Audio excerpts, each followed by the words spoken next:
ప్రేమగల ప్రియమైన పరిశుద్ధుడమైన సజీవమైన నిజమైన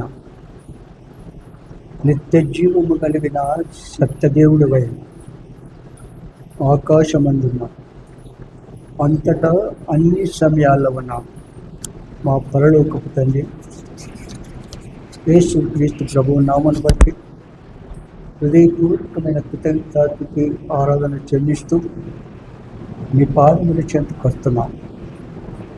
మీరు మా దేవుడు, మా సృష్టికర్త, మా రక్షకుడు, మా విమోచకుడు, మా కాపాడు. అందుకే మీకు మా హృదయపూర్వకమైన కృతజ్ఞతకి ఆరాధన చెల్లిస్తున్నాం. జీవిత ఆయుష్కాలం పొడిగించేసిన మరొక ప్రభువు దినాన్ని బట్టి మిమ్మల్ని స్తుతిస్తున్నాం. పాటల ద్వారా మేము ఆరాధించి స్తుతించి గణపరిచి కీర్తించగల కృప మాకు అనుగ్రహించినందుకే స్తుతిస్తున్నాం. పాలు పొందిన బిడ్డలందరిని బట్టి మీకు వందనాలు. మా తండ్రి ఆరాధన కొరకై చదువుకునే లేఖన భావం ద్వారా మాతో మాట్లాడండి. మిమ్మల్ని స్వరాన్ని వినిపించాలి. మీ ఆత్మతో నింపి అభిషేకించి మీరు వాడుకోండి. ఆరాధన ఆత్మతో మమ్మల్ని నింపి ఆత్మతో శక్తితో ఆరాధించడానికి కృప దయచేయండి. నిష్ప్రయోజనపడిన నన్ను జ్ఞాపకం చేసుకొని మీ శిల్వచాట్ను మరుగుపరిచి కాలు చేసి మీ ఆత్మతో వాడుకోమని కోరుచు. మరొకసారి మమ్మల్ని మేము అవలమంతే రక్త ప్రోక్షణ కిందకి తెచ్చుకుంటూ యేసు నామమున స్తుతించి ప్రార్థించి వేడుచున్నాం తండ్రి. ఆమేన్. కీర్తనలు 86వ అధ్యాయము 8వ వచనం నుండి 13వ వచనం వరకు మార్చి చదువుకుందాం. ప్రభువా, నీవు మహత్యము గలవాడవు, ఆశ్చర్య కార్యములు చేయువాడవు, నీవే అద్వితీయ దేవుడవు. ప్రభువా, దేవతలలో నీ వంటి వాడు లేవు, నీ కార్యములకు సాటి అయిన కార్యములు లేవు. నీవు సృజించిన అన్యజనులందరూ వచ్చి నీ సన్నిధిని నమస్కారము చేయుదురు, నీ నామమును గణపరచుదురు. యెహోవా, మీరే నీ సత్యమును అనుసరించి నడుచుకున్నట్లు నీ మార్గమును నాకు బోధింపుము. నీ నామమునకు భయపడినట్లు నా హృదయములకు నీత దృష్టి కలుగు చేయుము. నా పూర్ణ హృదయముతో నేను నీకు కృతజ్ఞతాస్తుతులు చెల్లించదను. నీ నామమును నిత్యము మహిమపరచెదను. ప్రభువా, నా దేవా, నా ఎడల నీవు చూపిన కృప అధికమైనది. పాతాళపు బాధల నుండి నా ప్రాణాలను తప్పించున్నావు. పోయిన వారం మనం చూస్తూ వచ్చాము, మళ్ళీ కంటిన్యూ చేస్తాం. ప్రభువా, దేవతలు నీ వంటి వాడు లేడు. ఇలాంటి వాడు ఆ మహాదేవుని వంటివాడు, సర్వలోక సృష్టికర్త అయిన ఆ మహాదేవుని వంటివాడు దేవతలలో ఒక్కడైనా కూడా లేడు. నీ కార్యములకు సాటి అయిన కార్యములు లేవు. 9వ వచనం చదవండి. ప్రభువా, దేవతలలో నీ వంటి వాడు లేడు, నీ కార్యములకు సాటి అయిన కార్యములు లేవు. నీ కార్యములకు సాటి అయిన కార్యములు లేవు. ఆ మహాదేవుడు సర్వలోక సృష్టికర్త, సర్వంతర్యామి, సర్వవ్యాపి, అంతటా అన్ని సమయాల్లో ఉన్నాడు. అంతటా అన్ని సమయాల్లో ఉన్నాడు. వేర్పులలో మీ వంటి వాడు ఒక్కడును లేడు. అంటే దేవతలనబడిన వారిలో ఆ మహాదేవుని వంటి వారు ఒక్కడు కూడా లేడు. నిర్గమకాండము 15వ అధ్యాయం 11వ వచనం. యెహోవా, వేల్పులలో నీ వంటి వాడెవడు? చూసావా ఏమంటాడు? వేల్పులలో నీ వంటి వాడెవడు? పరిశుద్ధతను బట్టి నీకు మహనీయుడవు, పరిశుద్ధతను బట్టి నీవు మహానీయుడవు, స్తుతి కీర్తనలను బట్టి పూజ్యుడవు, స్తుతి కీర్తనలకు పూజ్యుడవు, అద్భుతములు చేయువాడవు, ఏ అద్భుతములు చేయవాడవు. నీ వంటి వాడెవడు? ఆ. దేవుడు ఎలాంటివాడు? దేవుడు పరిశుద్ధుడు, ఏ పాపము లేనటువంటి వాడు, పాపరహితుడైన దేవుడు. దేవుడు పరిశుద్ధ, ఇక అందుకంటాడు పరిశుద్ధతను బట్టి నీవు మహానీయుడవు. ఎలాంటి వాడు? ఆయన వంటి పరిశుద్ధత లోకంలో ఎవరికి కూడా లేదు. అందుకే ఆయనకు సాటి అయిన వారు ఒక్కరు కూడా లేదు. అందుకే స్తుతి కీర్తనలు బట్టి పూజ్యుడవు అంటే నిరంతరము స్తుతులు చెల్లించడానికి పాత్రుడైన దేవుడు ఆయన ఒక్కడు మాత్రమే. ఎందుకంటే పరిశుద్ధులు పరిశుద్ధ దేవుని ఆరాధిస్తారు. ఆయన స్వరక్తమిచ్చి కొనబడిన వారు ఆయన ఆరాధిస్తారు. మరి పాప క్షమాపణ పొందిన వారు ఆరాధన చేస్తారు. ఆయన సర్వలోక సృష్టికర్త అని, సర్వాంతర్యామి అని, ఆత్మస్వరూపి అని, అంతటా అన్ని సమయాల్లో ఉన్న దేవుడని ఆ ప్రభువును నిరంతరము స్తుతిస్తారు. ఎందుకంటే ఆయన ఒక్కడే స్తుతులకు పాత్రుడు, ఆరాధనలకు యోగ్యుడు, మహాపరిశుద్ధుడు. అంటే దహించు అగ్ని లాంటి వాడు. అగ్ని పరిశుద్ధతను చూపిస్తూ ఉంది. కనుక ఆయన వంటి పరిశుద్ధత లోకంలో ఒక్కరికి కూడా లేదు. అందుకే సమీపింపరా అని తేజస్సులో వసించుచు అమరత్వము కలిగిన వాడు అంటారు. అవునా? సమీపింపరా అని తేజస్సులో కోటి సూర్యుల వంటి తేజస్సు కలిగిన ఆ మహాదేవుడు ఎలాంటి వాడు? పూజ్యుడు, పరిశుద్ధుడు, మహానీయుడు. అందుకే యెహోవా వేల్పులలో నీ వంటి వాడేవాడు, పరిశుద్ధతను బట్టి నీవు మహానీయుడవు, స్తుతి కీర్తనను బట్టి పూజ్యుడవు. అలాంటి సజీవమైన నిజమైన నిత్య జీవము కలిగిన పవిత్రుడైన పరిశుద్ధుడైన ఏ పాపము లేని పాపరహితుడైన ఆ ప్రభువును నిరంతరము స్తుతించుటకు పాత్రుడు, ఎల్లప్పుడూ స్తుతించుటకు పాత్రుడు. అందుకే 4 జీవులు, 24 పెద్దలు, కోటాను కోట దూతలు, కెరూబులు, సెరాపులు మానక పరిశుద్ధుడు పరిశుద్ధుడు పరిశుద్ధుడు అని ఆ ప్రభువును స్తుతిస్తూ ఉన్నారు. ఎందుకనగా ఆయన పరిశుద్ధతను వర్ణింప సఖ్యము కాని పరిశుద్ధత. అందుకే ముమ్మారు ఆయనను పరిశుద్ధుడు అని వర్ణిస్తూ ఆ ప్రభును ఆరాధన చేస్తున్నారు. అర్థమైందిగా? అది కనుక చూడండి, ద్వితీయోపదేశ కాండము 3వ అధ్యాయము 24వ వచనం. ఆకాశమందే గాని చూడండి ఎంత ఆయన ఎలాంటి వాడో చూడండి. 23 నుంచి చదవండి. మరియు ఆ కాలమున నేను యెహోవా ప్రభువా నీ మహిమను నీ బాహుబలమును నీ బాహుబలమును నీ దాసునికి కనపరచ మొదలుపెట్టి ఉన్నావు. నీ దాసునికి కనుపరచ మొదలుపెట్టి ఉన్నావు. ఆకాశమందే కాని భూమి అందే కాని నీవు చేయు క్రియలను చేయగల దేవుడెవడు?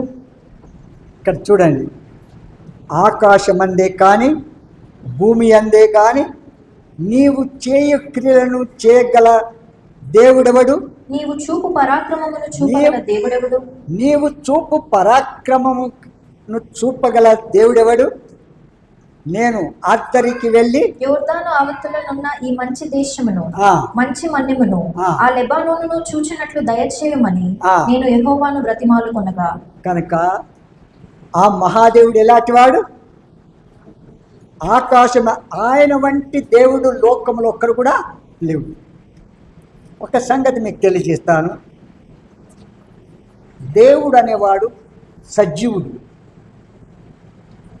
మన ప్రార్థనలు, మన ఆరాధనలు వినేవాడు, మన సమస్యలు పరిష్కారం చేసేవాడు, మన అక్కర్లు తీర్చేవాడు, మన రోగములు బాగుపరిచేవాడు, మన పాపములు క్షమించేవాడు, పరిశుద్ధులుగా మార్చి పాప క్షమాపణ ఇచ్చి నిత్య జీవానికి, పరలోక రాజ్యానికి, వైకుంఠానికి, మోక్షానికి నడిపించే దేవుడు ఆ మహాదేవుడు పూజారుడు. అవునంటారా? అలాంటి దేవుడు లోకంలో ఉన్నారు ఒక్కరైనా? ఆయనకు సాటి అయిన వారు ఎవరైనా ఒక్కరు ఉన్నారా? అందుకే అప్పుడప్పుడు మీకు తెలియజేస్తాను, కామ క్రోధ లోభ మోహ మద మత్సరములు ఉన్నవాడు, కామము క్రోధము మదము మత్సరము ఉన్నవాడు పూజనీయుడా, ఆరాధనకు యోగ్యుడా, స్తుతులకు పాత్రుడా? దేవుడు అనేవాడు పరిశుద్ధుడు, పాపము లేనటువంటి వాడు. ఆయన క్రియలో, ఆయన తలంపులో, ఆయన మాటలు, ఆయన కదలికలో, ఆయన చేయి పనులన్నిట్లు కూడా పరిశుద్ధుడు. ఏ పాపము లేనటువంటి వాడే దేవుడు. అవునా? పాపములు పరిశుద్ధుడు కనుక పాపములు క్షమించకు సమర్థుడు. అవునంటారా? పాపములు, అందుకే మీకు అప్పుడప్పుడు తెలియజేస్తున్నాను, వ్యభిచారముతో పట్టుబడిన స్త్రీని శాస్త్రులు, పరిసయ్యులు, ధర్మశాస్త్రోపదేశకులు ప్రభు వద్దకు తీసుకొని వచ్చి ప్రభు ముందు నిలబెట్టారు. మోషే వ్యభిచారముతో పట్టుబడిన స్త్రీలను రాళ్లతో కొట్టి చంపమని ధర్మశాస్త్ర ప్రకారం చెప్పినాడు. మరి మీరేం చెప్తారు చెప్పండి అన్నాడా? అప్పుడు దేవుడు ఏమన్నాడు? మీలో పాపము లేని వాడెవరైనా ఉంటే రాళ్లతో కొట్టి చంపండి అన్నాడా? అందరూ నోరు మూసుకొని ఎవరంతల వారు వెళ్ళిపోయారు. అంటే అర్థం ఏంటి? వాళ్ళందరూ పాపులు అని, అక్రమస్తులు అని, అవిధేయులు అని. వారు ఈ శాస్త్రులు, పరిసయ్యులు, ధర్మశాస్త్రోపదేశకులు ఎవరు? ఈర్ష్య, కపట, భేదములు కలిగిన వారు. ఏ పాపము లేని పాపరహితుని వెంటాడుతూ ఎక్కడ పాపం చేస్తాడో ఆ పాపను పట్టుకొని ఏం చేయాలో సిలువకు అప్పగించాలని వెంటాడుతూ వచ్చినారు. అవునా? అయినప్పటికీ ఆయన జన్మలో పాపం లేదు, ఆయన క్రియల్లో పాపం లేదు, ఆయన ఏ రూపము చేసినా కూడా పాపం లేనివాడుగా ఉన్నాడు. అందుకే పాపరహితుడైన దేవుణ్ణి మనం ఆరాధన చెయ్యాలి. అవునా? ఎవరిని ఆరాధన చేయాలా? పాపరహితుడైన దేవుని మనం ఆరాధన చెయ్యాలి. అవునంటారా? అందుకే ఇక్కడ ఏమంటాడు? యెహోవా, వేల్పులలో నీ వంటి వాడెవడు? పరిశుద్ధతను బట్టి నీవు మహానీయుడవు, స్తుతి కీర్తనలను బట్టి పూజ్యుడవు, అద్భుతములు చేయివాడవు. నీ వంటి వాడెవడు? అద్భుతములు చేయివాడవు.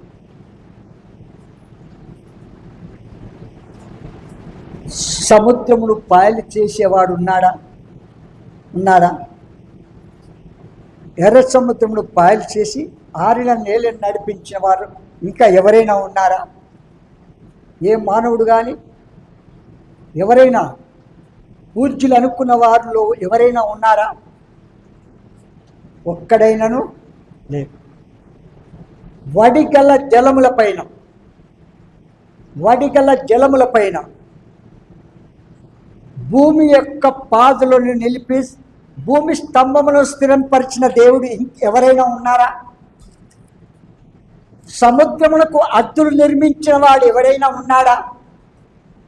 మేము ఇంతవరకే ఉండాలి, దాన్ని దాటకూడదని చెప్పిన తర్వాత ఎన్ని తుఫాన్లు, ఎన్ని వరదలు, ఎన్ని సునామీలు వచ్చినప్పటికీ, వర్షం ఎంత వచ్చినప్పటికీ సముద్రము పొల్లి భూమిపై పారుతుందా?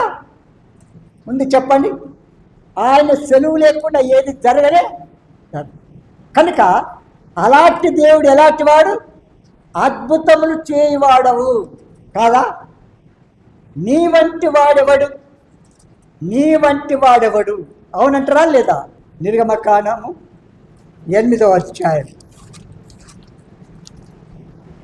1వ వచనం.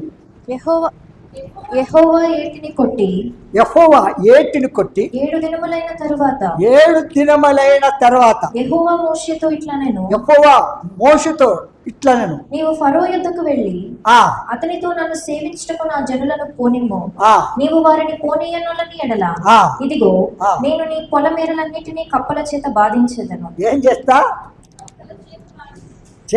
ఎవరైనా చేయగలుగుతారా? మాట్లాడే దేవుడు ఆయన, అద్భుతములు చేయ దేవుడు. 9వ వచనం చదవండి. అందుకు మోషే, ఆ నన్ను గెలిచినట్టుగా నీవు అతిశయింపవచ్చును. ఈ కప్పల శేషము వీటిలోనే ఉండునట్లును, అవి నీ మీదను నీ ఇండ్లలోనూ ఉండకుండా చంపబడినట్లును, నీ కొరకును నీ సేవకుల కొరకును నీ ప్రజల కొరకును నీవెప్పుడు వేడుకొనవలెనో చెప్పుమని ఫరోను అడగగా అతడు రేపే అనెను. 10. అందుకు అతడు, మా దేవుడైన యెహోవా వంటి వారెవరునూ లేరు అని ఎవరు తెలుసుకున్నట్లు. మన దేవుని వంటి యెహోవా దేవుని వంటి వాడెవరు కూడా ఒక్కడు కూడా లేరు. కనుక అలాంటి దేవుని ఎంత స్తుతించినా మన నోరు చాలనే, మన జీవిత కాలం అంతా స్తుతించిన నోరు చాలు. అన్ని పరిస్థితుల్లో స్తుతించాలి, ఎల్లప్పుడూ స్తుతించాలి, నిత్యము స్తుతించాలి. అనుకూల పరిస్థితులను, ప్రతికూల పరిస్థితులను, అనారోగ్య పరిస్థితులను, నిందలు నిట్టూర్పులోను, వ్యాధి బాధల్లోను ఎల్లప్పుడూ ఆయనను ఏం చేయాలి? థ్యాంక్స్ చెప్పాలి. ప్రభా నీవు ఇది అనుమతించావు, నీకు థ్యాంక్స్ అని చెప్పాలి. నీ చిత్తం లేకుండా ఒక వెంట్రుక కూడా కూడదు. అవునంటారా లేదా?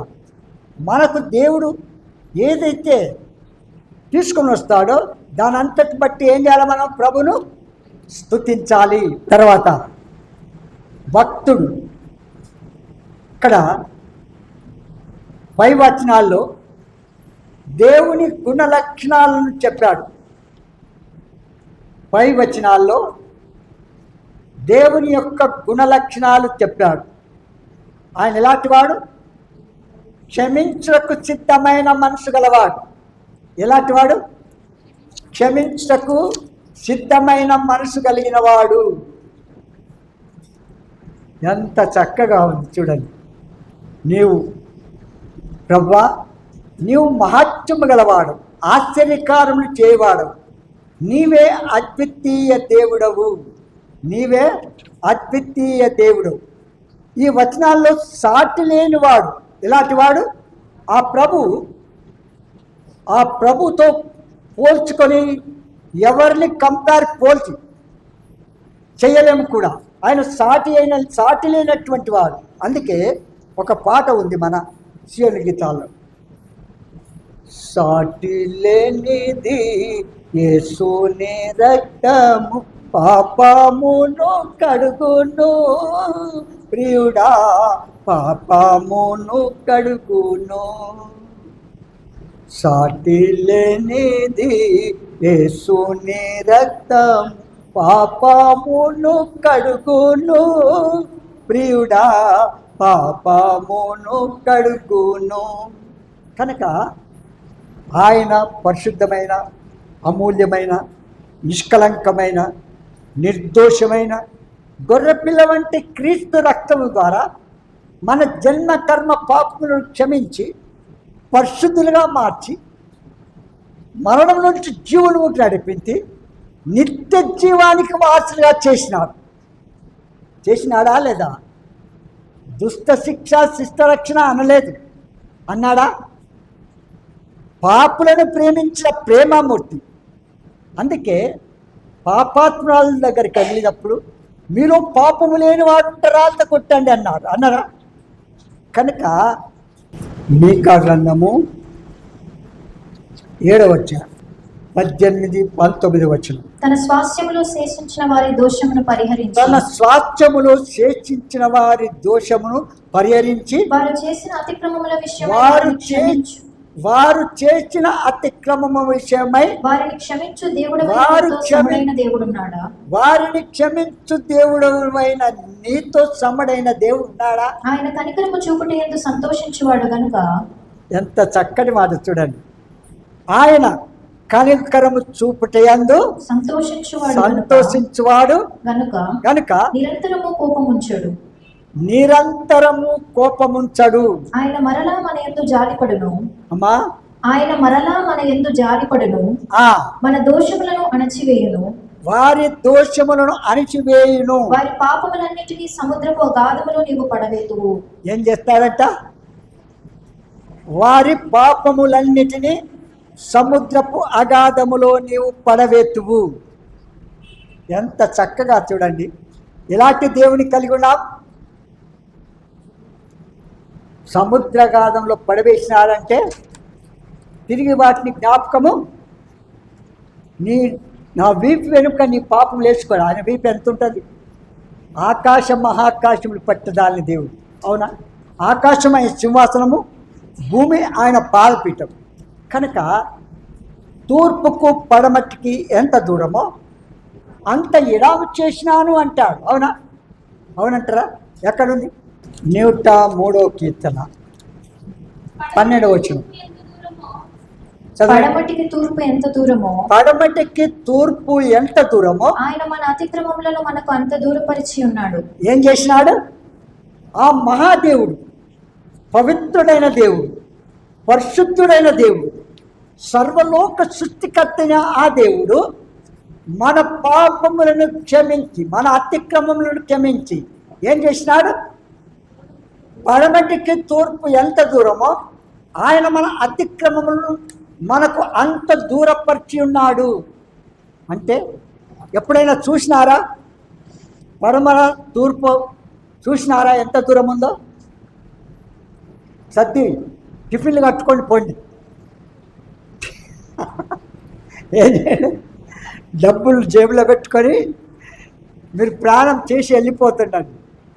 ఇంకా తూర్పు నుంచి వచ్చినా నేను పడమరకి వెళ్తున్నాను, ఎంత దూరం ఉంది ఇంకా అని అనుకుంటా వెళ్ళండి. ఏమంటున్నా? అవునా? అంటే మన పాపములను అంత దూరం చేసినాడు. ఎవరైనా చేస్తారా? ఏ మానవుడైనా చేస్తాడా? దేవుడు అనబడేవాడు ఎవరైనా చేస్తారా? దేవతలను పడిన వాళ్ళు ఎవరైనా చేస్తారా? కనుక ఆయన ఏమంటాడు? వేల్పులలో నీ వంటి వాడు ఒక్కడు కూడా లేడు అని. ప్రభువా, 8వ వచనం చూడండి, కీర్తనలు 86:8. ప్రభువా నీవు మహత్యము గలవాడవు. ఎలాంటి వాడు? మహత్యము నీవు మహత్యము గలవాడవు, ఆశ్చర్యకార్యములు చేయువాడవు, ఆశ్చర్యకార్యములు చేయువాడవు, నీవే అద్వితీయ దేవుడవు. ఎలాంటి వాడు? నీవే అద్వితీయ దేవుడవు, ఆశ్చర్యకార్యములు చేయువాడు. చూడండి, ఒక్క నిమిషం. నక్షత్రములు ఎన్ని ఉన్నాయో లెక్క పెట్టినారా? समझ में आया? स्टार्स कितने हैं? हाँ, आकाशमंदु स्टार्स कितने हैं? कौन तो भी काउंट करेगा? कौन तो भी करेगा? ఆ నక్షత్రములన్నిటికీ పేర్లు పెట్టి వాటిని పిలుస్తూ ఉన్నాడు. ఆశ్చర్యకాడు కాదా? మహత్యము కలిగిన మహారాజు కాదా? సజీవుడైన దేవుడు కాదా? స్తుతులకు పాత్రుడు కాదా? ఏమంటారు? అందుకే నీవే అద్వితీయ దేవుడవు. కీర్తనలు 77వ అధ్యాయం 13-14. దేవా నీ మార్గము పరిశుద్ధమైనది. ఎలాంటి ఆయన మార్గాలు? పరిశుద్ధమైనది. ఆయన మార్గములు ఆయన పరిశుద్ధుడు కనుక ఆయన మార్గములు పరిశుద్ధమైనవి. దేవుని వంటి మహాదేవుడు ఎక్కడున్నాడు? ఆ దేవుని వంటి, యేసు దేవుని వంటి, యెహోవా దేవుని వంటి మహాదేవుడు ఎక్కడున్నాడు? ఉన్నాడా? ఉన్నాడా చెప్పండి. ఆయన ఆశ్చర్యక్రియలు జరిగించు దేవుడవు నీవే. జనములలో నీ శక్తిని నీవు ప్రత్యక్షపరుచుకొని ఉన్నావు. ఏం చేసినావు? జనములలో నీవు నీ శక్తిని నీవు ప్రత్యక్షపరుచుకొని ఉన్నావు. 99వ కీర్తన, కీర్తనలు 99వ కీర్తన 3వ వచనం. భయంకరమైన నీ గొప్ప నామమును వారు స్తుతించెదరు. ఎలా? భయంకరమైన నీ గొప్ప నామమును భయంకరమైన నీ గొప్ప నామమును వారు స్తుతించెదరు. యెహోవా పరిశుద్ధుడు. ఎలాంటి వాడు? యెహోవా పరిశుద్ధుడు. 5వ వచనం, మన దేవుడైన యెహోవాను ఘనపరచుడి. మన దేవుడైన యెహోవాను ఘనపరచుడి. ఆయన పాదపీఠం ఎదుట సాగిలపడుడి. ఆయన పాదపీఠం ఎదుట సాగిలపడుడి. ఆయన పరిశుద్ధుడు. ఎక్కడ సాగిలపడాలా? ఆయన పాదపీఠం, భూమి ఇక్కడ ఆయన ఆకాశం, ఆయన సింహాసనము, భూమి ఆయన పాదపీఠం. ఆయన పాదపీఠం ఏమిటో మనం ఏం చేయాలా? సాగిలపడాలి. ఆయన పాదపీఠం మీద సాగిలపడి ఆయన పరిశుద్ధుడు. ఎలాంటి వాడు? ఆయన పరిశుద్ధుడు కనుక మనం ఎంత స్తుతించినా మన నోరు చాలనే చాలు. 9వ వచనం, మన దేవుడైన యెహోవా పరిశుద్ధుడు. ఎలాంటి వాడు? మన దేవుడైన యెహోవా పరిశుద్ధుడు. మన దేవుడైన యెహోవాను ఘనపరచుడి. మన దేవుడైన యెహోవాను ఘనపరచుడి. ఆయన పరిశుద్ధ పర్వతం ఎదుట సాగిలపడుడి. ఏం చేయాలా? ఆయన పరిశుద్ధ పర్వతం ఏట సాగిలపడుడి.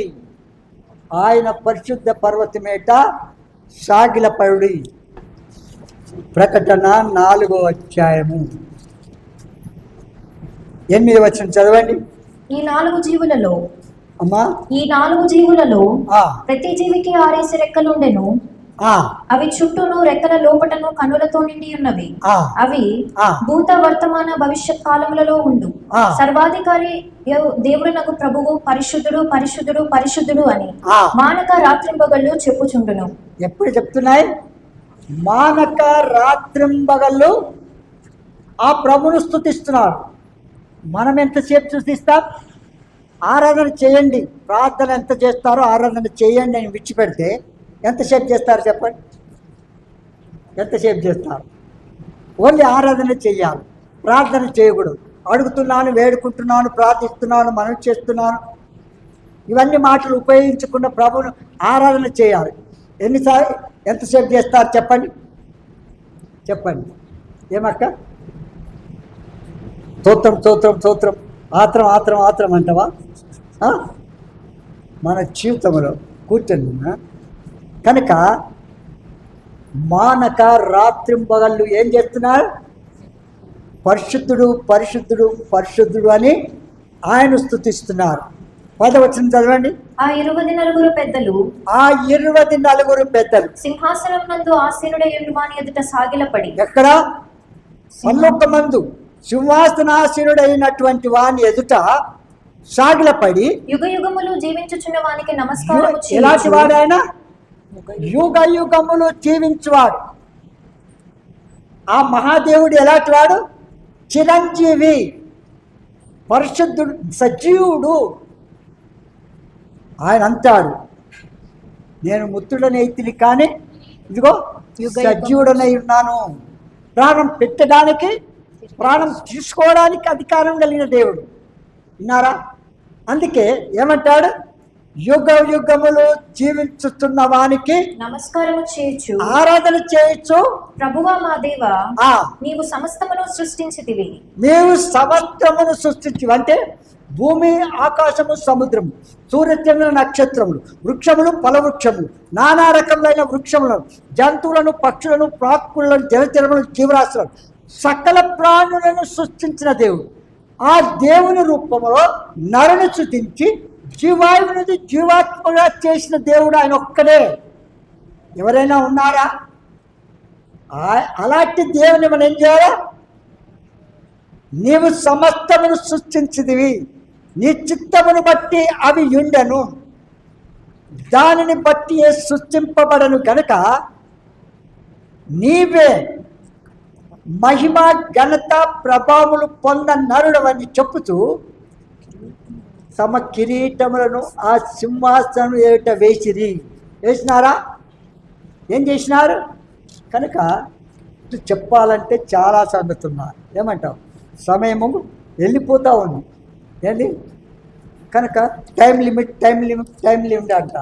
ఇంకా అలాంటప్పుడు మనము కనుక మన జీవితంలో ఆ ప్రభును మనకు కలిగిన వ్యక్తిగత అనుభవాన్ని బట్టి, ఆయన గుణలక్షణాన్ని బట్టి, ఆయన ఎలాంటి వాడో మనం తెలుసుకున్న దాన్ని బట్టి ఆ ప్రభును మనం స్తుతిస్తాం.